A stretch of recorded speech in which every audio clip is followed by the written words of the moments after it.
Il n'y avait pas d'animosité. En fait, j'ai toujours eu un problème avec l'injustice et j'ai toujours eu un problème avec ceux qui pensent être au-dessus des autres. En fait, quand on regardait Eben, on voyait Eric Benquet qui était le producteur. Ce producteur, qui est un bon manager, il faut le dire au passage, finançait son label avec des deniers qu'il gagnait d'autres services qu'il faisait au parti au pouvoir. Donc, l'argent du parti au pouvoir transféré par Eric Benquet pour financer Eben. Du coup, les rappeurs de ce label pensaient qu'ils étaient au-dessus de tous ou qu'ils étaient les meilleurs parce qu'ils avaient les moyens de faire les meilleurs clips, parce qu'ils avaient le meilleur budget pour faire de la promotion. C'est ça mon véritable problème. Mon problème n'a même pas été vers la personne. Ça veut dire que ça aurait été Koba, ça aurait été Baponga ou Mastakoudi, en tout cas n'importe qui d'Eben. Cette inégalité de départ m'emmenait à défendre ceux qui n'avaient pas les moyens et me positionner du côté du peuple qui était plus nombreux, plus talentueux, mais par manque de moyens, ne pouvait pas faire tout ce qu'il faisait. Donc c'est ça en fait l'origine du clash. Ce n'était pas envers la personne.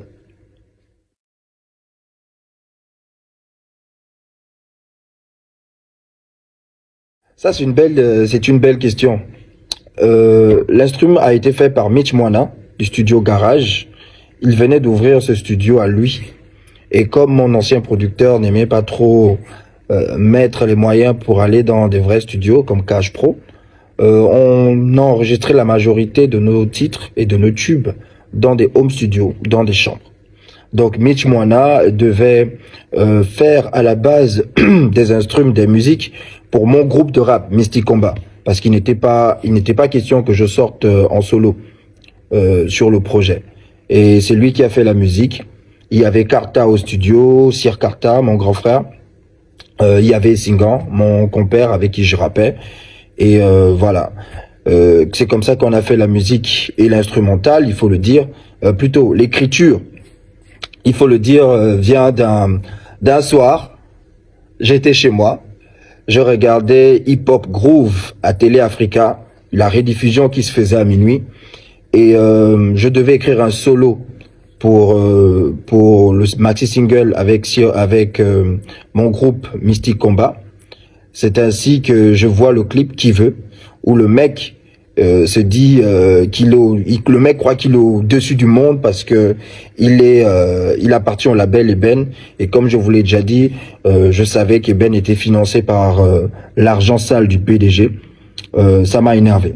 Ça m'a simplement énervé de croire que parce que tu es financé par le système, tu penses être au-delà, au-dessus de tous les autres. J'ai dit non. Et c'est comme ça que j'ai écrit Black Boa.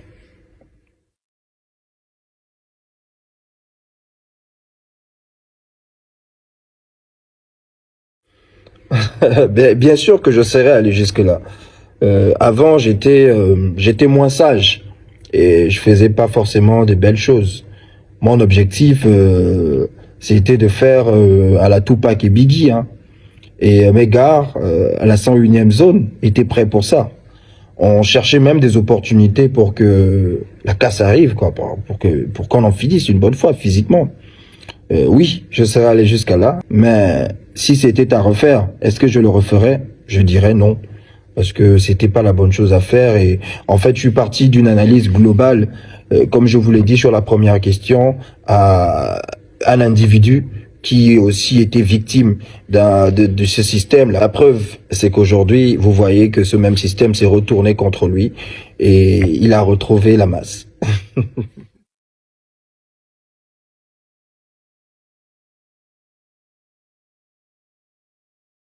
Ben, j'ai continué les attaques parce que je l'ai dit, les attaques ce n'était pas envers un individu. Et pourtant, je le disais souvent même sur des émissions quand ce clash avait lieu dans les années 2005 et 2006. Le combat c'était contre un système, ce n'était pas contre l'individu. Voilà pourquoi j'avais continué à jeter des pics parce que le même système était en place jusqu'au 30 août 2023.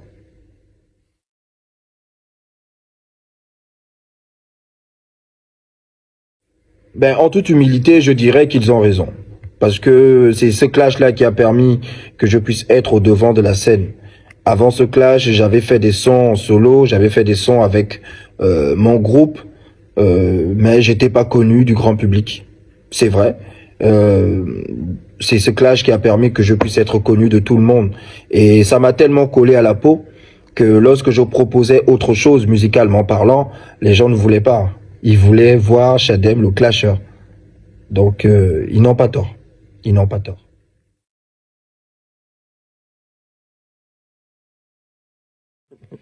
Oui, mon gang Cannibal a compris le truc et il a clashé les deux artistes et il s'est fait connaître. Aujourd'hui, tout le monde connaît mon gang Cannibal aussi à travers ça. Et je pense que comme nous ou comme moi, ça a aussi peut-être collé à la peau parce que mon gang Cannibal était un très bon artiste. J'aime son côté reggae, raga, jazz, soul. Mais à chaque fois qu'il propose des bons tubes, ça passe pas. Parce que l'image de mon gang Cannibal, le clasher, est restée et les gens ne veulent voir que ça. À l'époque où il a fait, bon, moi ça m'avait rien fait parce que je connaissais la stratégie. Donc voilà.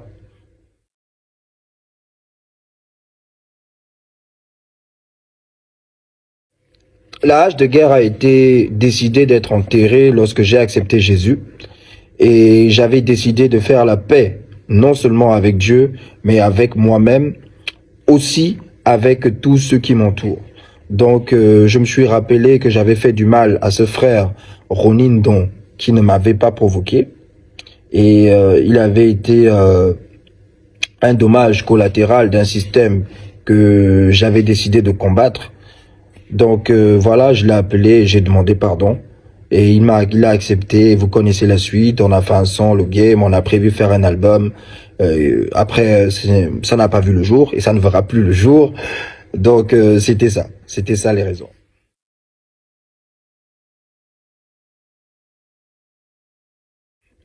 Avec le recul, il faut dire que ce bif m'a permis d'avoir en quelques mois la visibilité que j'aurais pu avoir en quelques années. Ça, c'est la première chose. La deuxième chose que je retiens, c'est que ce bif m'a permis de faire une chanson en 2 jours, ce que je n'ai jamais réussi à faire jusqu'aujourd'hui.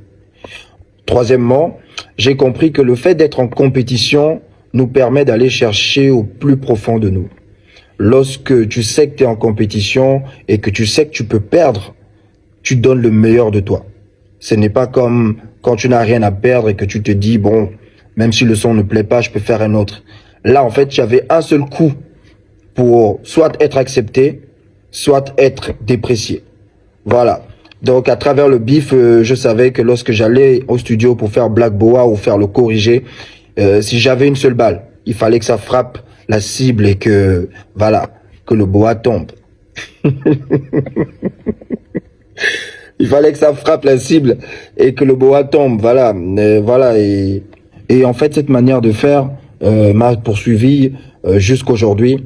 Lorsque je veux que quelque chose fonctionne, je dois me mettre en tête que je suis en compétition contre moi-même, contre mon passé. Et lorsque la compétition est comprise par mon cerveau, je donne le meilleur de moi-même.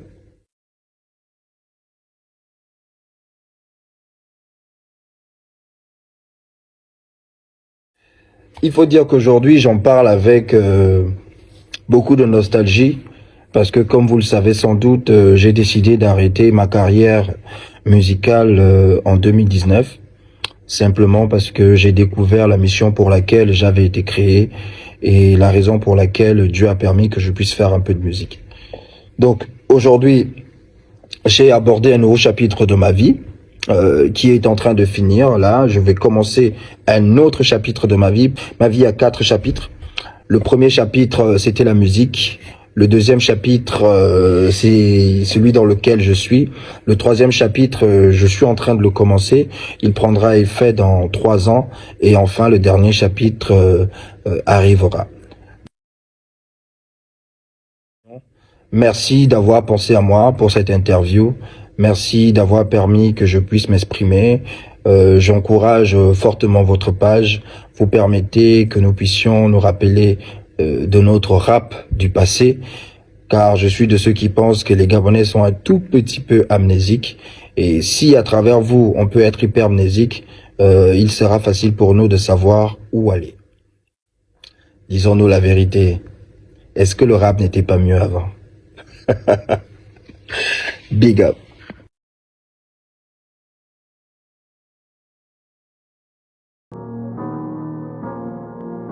La partie peut commencer.